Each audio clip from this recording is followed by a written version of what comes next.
खरं पाहिलं तर महाराष्ट्र शासन निर्णय घेऊ शकलं असतं, कारण महाराष्ट्र शासनाला या सुप्रीम कोर्टामध्ये जी 7 तारखेला जी सुनावणी होती, त्याच्या आधी सुप्रीम कोर्टाने जे निर्देश दिले होते त्याच्यानुसार महाराष्ट्र शासन आपल्या स्तरावर जे की स्वतःला श्रीमंत राज्य समजतं ते निर्णय घेऊ शकले असते, परंतु तो निर्णय त्यांनी घेतला नाही आणि त्या विरुद्ध 2 गोष्टी त्यांनी केल्या. नंबर 1 असं की त्यांना 7 तारखेच्या आत अफिडेव्हिट द्यायला सांगण्यात आलं होतं, पण ते अफिडेव्हिट महाराष्ट्र शासनाने दिलं नाही आणि अफिडेव्हिट पॉझिटिव्ह आम्ही देतो अशा पद्धतीने 22 जुलैला खुद्द मुख्यमंत्र्यांनी म्हटलं होतं आमच्या बैठकीमध्ये, तरी परंतु ते पॉझिटिव्ह अफिडेव्हिट दिल्या गेलं नाही सुप्रीम कोर्टामध्ये. आणि त्याच्या ऐवजी त्यांनी जे केलं त्याचा अर्थ स्पष्ट होतो आहे की त्यांना ही जुनी पेन्शन योजना लागू करायची नाही.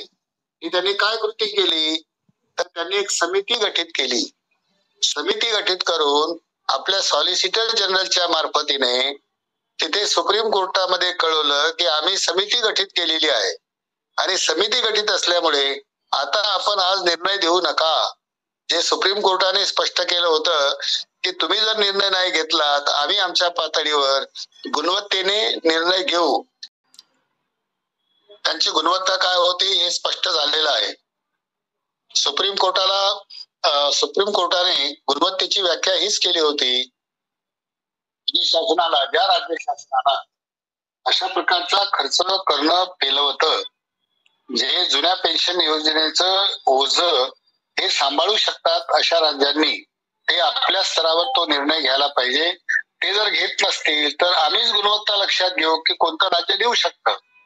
जर आपल्याला कर्मचाऱ्यांच्या वेतनावर किंवा वेतन विषयक सगळ्या प्रकारच्या खर्चाला आपल्याजवळ जर पुरेशी तरतूद दरवर्षी असते आणि कुठेही पगार कोणाचे थांबले जात नाही, आतापर्यंत जे लोक हे सेवानिवृत्त झाले त्यांच्या सेवानिवृत्तीच्या वेतनामध्ये कधी खंड पडला नाही, म्हणजे वेतनातही नाही आणि त्यानंतर सेवानिवृत्ती नंतरच्या सेवानिवृत्ती वेतनामध्येही खंड नाही. ही गुणवत्ता जर लक्षात घेतली तर सुप्रीम कोर्टाचा 7 तारखेला निर्णय हा जवळजवळ ठरलेला होता आणि तो सगळ्या कर्मचाऱ्यांच्या बाजूने, महाराष्ट्रातल्या अर्थात कर्मचाऱ्यांच्या बाजूने तो निर्णय लागणार होता. पण त्याच्यापूर्वीच महाराष्ट्र गव्हर्नमेंटने हुशारी केली, समिती गठीत करण्याचं नाटक केलंय आणि ते बाब ताबडतोब तिथे कम्युनिकेट केल्या गेली. 113 वर आपलं मॅटर होतं, 111 पर्यंत त्या ठिकाणी मॅटर्स घेतल्या गेले आणि हा समितीचा संदर्भातला मेसेज तिथे पोहोचल्यामुळे वेळ असून सुद्धा सुप्रीम कोर्टाच्या न्यायाधीशांनी आपल्या प्रकरणावर सुनावणी घेतली नाही आणि ही सुनावणी पुढे ढकललेली आहे.